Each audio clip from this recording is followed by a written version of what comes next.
بسم اللہ الرحمن الرحیم۔ کتب خانہ مکہ مکرمہ۔ سامعین، عام طور پہ کتب خانہ مکہ مکرمہ نبی کریم صلی اللہ علیہ وسلم کی جائے پیدائش کے لیے مشہور ہے۔ سب سے پہلے کتب خانہ مکہ مکرمہ کا مختصر سا تعارف کراتے ہیں۔ یہ کتب خانہ صفا و مروہ کے مابین صحیح کی جگہ کے مشرقی جانب واقع ہے۔ اسے شیخ عباس عدنان نے سن 1950 بمطابق 1370 ہجری بنایا تھا۔ اس میں بہت سی کتب، مخطوطات اور تاریخی نوادرات ہیں۔ یہ 2 منزلہ عمارت ہے جس کی کھڑکیاں لکڑی کی اور رنگ کلیجی ہے، جو آغاز ہی سے مکہ کی عمارات کا معروف رنگ ہے۔ بعض مؤلفین ذکر کرتے ہیں کہ یہ جگہ نبی صلی اللہ علیہ وسلم کا گھر تھا، جس میں آپ کی ولادت ہوئی۔ جب نبی صلی اللہ علیہ وسلم ہجرت کر کے مدینہ تشریف لے گئے تو عقیل بن ابی طالب رضی اللہ تعالیٰ عنہ نے اسے اپنے قبضے میں لے لیا۔ یہ ان کے اور ان کی اولاد کے پاس ہی رہا، تاکہ حجاج بن یوسف کے بھائی محمد بن یوسف نے اسے خرید کر اپنے گھر میں شامل کر لیا۔ سن 71 ہجری میں جب ہارون رشید کی والدہ خضرہ نے حج کیا تو انہوں نے اسے جائے نماز بنا لیا۔ اب سب سے بڑا سوال یہ پیدا ہوتا ہے کہ کیا یہ کتب خانہ نبی صلی اللہ علیہ وسلم کی جائے پیدائش ہے؟ حقیقت یہ ہے کہ نبی صلی اللہ علیہ وسلم کی جائے پیدائش کی تعین کی کوئی صحیح دلیل نہیں ہے۔ یہی وجہ ہے کہ علماء و مورخین میں نبی صلی اللہ علیہ وسلم کی جائے پیدائش کے متعلق اختلاف ہے۔ مشہور سیاح ابو سالم عیاشی نے آپ کی جائے پیدائش کی تحقیق کی ہے اور اس میں علماء کا اختلاف ذکر کیا ہے۔ پھر اس قول پر بحث کی ہے جو لوگوں کے مابین مشہور ہے۔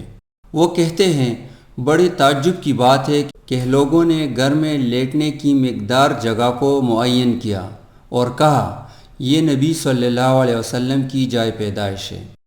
مزید کہتے ہیں کہ میرے نزدیک کسی صحیح حدیث یا ضعیف قول سے اس کی تائید انتہائی مشکل ہے، کیونکہ اس بات ہی میں اختلاف ہے کہ آپ کی جائے پیدائش مکہ میں ہے یا کہیں اور۔ اگر مان بھی لے کہ مکہ میں ہے تو پھر کس قبیلے میں، اور اگر قبیلے کے تعین بھی مان لی جائے تو پھر اختلاف ہے کہ کس گھر میں، اور گھر کی بھی اگر تعین کی جائے تو گھر میں سے ایک خاص جگہ کی تعین ناممکن ہے، جبکہ اتنا عرصہ گزر چکا ہے اور آثار معدوم ہو چکے ہیں۔ پھر نبی صلی اللہ علیہ وسلم کی جائے پیدائش کے بارے میں فرماتے ہیں کہ آپ کی ولادت زمانہ جاہلیت میں ہوئی۔ اس وقت کوئی نہیں تھا جو ان مقامات کو یاد رکھنے کا اہتمام کرتا، خاص طور پر جبکہ انہیں اس سے کوئی غرض بھی نہیں تھی۔ ظہور اسلام کے بعد صحابہ و تابعین کے حالات سے پتہ چلتا ہے کہ انہوں نے ایسے مقامات کو یاد رکھنا ضروری نہیں سمجھا جس سے کسی شرعی عمل کا تعلق نہیں تھا۔ انہوں نے اس چیز کا اہتمام کیا جو زیادہ اہم تھی، یعنی شریعت کی حفاظت اور تلوار اور زبان سے اس کا دفاع۔ عصر حاضر کے مشہور مورخ محمد الجاسر کہتے ہیں نبی صلی اللہ علیہ وسلم کی جائے پیدائش میں وارد اختلاف کے بارے میں اگر یہ کہا جائے کہ آپ کی جائے پیدائش وہی ہے جو عوام الناس میں مشہور ہے تو اس کی کوئی صحیح تاریخ کی بنیاد نہیں ہے۔ بلا شبہ نبی صلی اللہ علیہ وسلم کی جائے پیدائش کے بارے میں علماء مورخین کا یہ اختلاف اس بات کی دلیل ہے کہ جلیل القدر صحابہ رضی اللہ عنہم نے اس مقام کے تعین کا اہتمام نہیں کیا، کیونکہ اس سے کسی شرعی عمل کا تعلق نہیں تھا، ورنہ ایک معروف جگہ پر ان کا اتفاق منقول ہوتا، جس طرح کے مناسک حج کے مقامات معروف و متعین ہیں۔ کیا اس کی زیارت یا اس سے تبرک حاصل کرنا مشروع ہے؟ عبادت کی نیت سے اس کی زیارت مشروع نہیں، کیونکہ اس کی کوئی دلیل نہیں۔ عبادات میں اصل توقیف ہے، یعنی وہ اللہ تعالیٰ کی طرف سے مقرر کردہ ہے، جن میں رائے زنی کو کوئی دخل نہیں ہے۔ دوسری بات یہ ہے نبی صلی اللہ علیہ وسلم کی جائے ولادت کی مذکورہ تعین بھی درست نہیں، جیسا کہ پہلے بات بیان ہوئی ہے۔ فرض کریں اگر یہ صحیح بھی ہو تب بھی اس سے تبرک حاصل کرنا کسی صورت جائز نہیں، کیونکہ ایسے مقامات جہاں نبی صلی اللہ علیہ وسلم تشریف فرما ہوئے نماز پڑھی یا اس طرح کے دیگر مقامات، ان سے تبرک لینا مشروع نہیں، اور جائے پیدائش بھی انہی مقامات میں سے ہے۔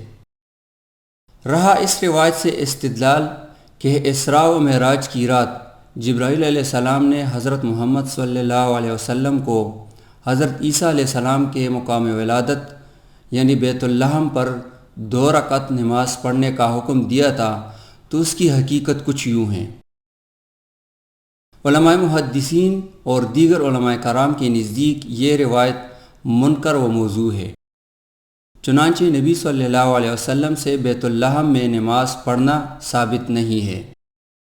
شیخ الاسلام ابن تیمیہ رحمہ اللہ فرماتے ہیں، صحیح مسلم میں ہے کہ نبی صلی اللہ علیہ وسلم نے اسراء کی رات جب بیت المقدس تشریف لے گئے تو وہاں 2 رکعت نماز پڑھی، اس کے علاوہ نہ کہیں نماز پڑھی اور نہ کسی جگہ کی زیارت کی۔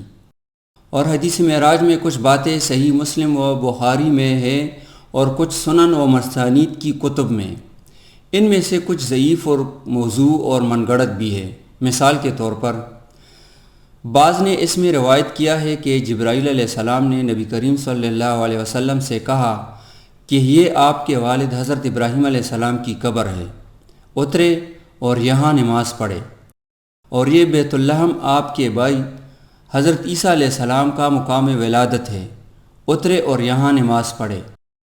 یہ اور اس طرح کی دیگر باتوں کے من گڑت ہونے پر اہل علم کا اتفاق ہے۔ شیخ الاسلام ابن تیمیہ رحمہ اللہ مزید فرماتے ہیں، بیت اللحم عیسائیوں کی عبادت گاہوں میں سے ایک عبادت گاہ ہے۔ یہ حضرت عیسیٰ علیہ السلام کا مولود ہو یا نہ ہو، مسلمانوں کے نزدیک یہاں آنے میں کوئی فضیلت نہیں۔ ابن قیم رحمہ اللہ فرماتے ہیں، کہا گیا ہے کہ نبی صلی اللہ علیہ وسلم تشریف لائے اور وہاں نماز پڑھی، یہ بالکل صحیح نہیں ہے۔ دوسری بات، اگر یہ ثابت ہو بھی جائے کہ نبی صلی اللہ علیہ وسلم نے اسراء کی رات بیت اللحم میں نماز پڑھی ہے، تب بھی اس میں کوئی ایسا اشارہ نہیں ہے جو تبرک اور ثواب کی امید سے نبی صلی اللہ علیہ وسلم کی جائے پیدائش پر نماز پڑھنے کی تائید کرتا ہو، کیونکہ امور عبادات میں قیاس جائز نہیں، اس وجہ سے کہ عبادات توفیقی ہوتی ہے۔ پھر نبی صلی اللہ علیہ وسلم نے اپنی امت کو بیت اللحم کی تعظیم اور اس میں نماز پڑھنے کا حکم بھی نہیں دیا، اور نہ کسی صحابی ہی نے اس کی تعظیم کی اور اس میں نماز پڑھی۔ چنانچہ مسلمانوں کے نزدیک یہاں آنے کی کوئی فضیلت نہیں، جیسا کہ پہلے وضاحت ہو چکی ہے۔ یہی معاملہ نبی صلی اللہ علیہ وسلم کی جائے پیدائش کا ہے۔ کتب خانہ کے پاس لوگوں کی بدعات و خرافات۔ سامعین، بعض حاجی مکہ مکرمہ کے پاس بہت سی بدعات اور خلاف شرع امور کے مرتکب ہوتے ہیں۔ اس کا سبب ان کا اس جگہ کے مقدس اور خاص ہونے کا عقیدہ ہے، جس کی ترتیب پہلے ہو چکی ہے۔ حاجیوں کو چاہیے کہ وہ ان بدعات و خرافات سے اجتناب کرے، جن میں سے چند ایک کی طرف ہم اشارہ کر رہے ہیں۔ نمبر 1، عبادت کی غرض سے اس کی زیارت کرنا اور اس کے مقدس اور خاص ہونے کا عقیدہ رکھنا۔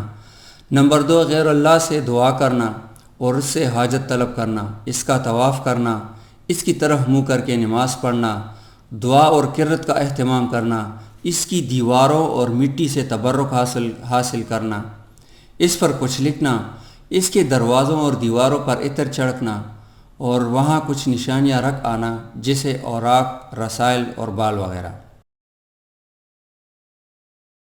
اللہ تعالی ہمیں صحیح اسلام سمجھنے کی توفیق دے اور ان باتوں پر عمل کرنے کی توفیق عطا فرمائے، آمین۔